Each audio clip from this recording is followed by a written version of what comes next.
جی تو مس میرا، آپ کے کیپٹن نوید کے ساتھ کیا تعلقات تھے؟ آپ کی ان کے ساتھ جو سیکشل ویڈیو منظر عام پر آئی اس کی حقیقت کیا ہے؟ اسی طرح مزید کریکٹر اسیسینیشن کے ساتھ ساتھ میرا پر ایک انٹرویو کے دوران ارشاد بھٹی نے یہ الزامات بھی لگائے کہ آپ نے ہاسپٹل تعمیر کروانے کے لیے فنڈ ریزنگ کی اور فنڈ ریزنگ کے بعد جو بڑا فنڈ تھا اس کو آپ نے خود برد کیا۔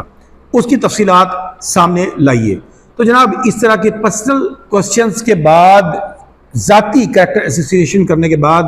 پاکستان کے نامور اینکر ارشاد بھٹی نے صحافت کے معیار کی دھجیاں اڑا کر رکھ دیں۔ جناب ارشاد بھٹی صاحب، آپ کو بالکل یہ حق نہیں پہنچتا ہے کہ آپ ایک فلم کے سیٹ کے اوپر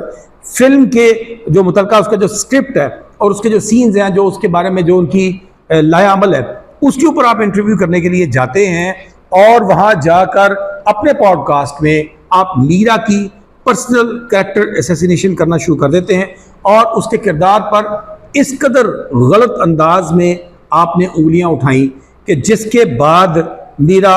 اس انٹرویو کو چھوڑ کر وہاں سے چلی گئی۔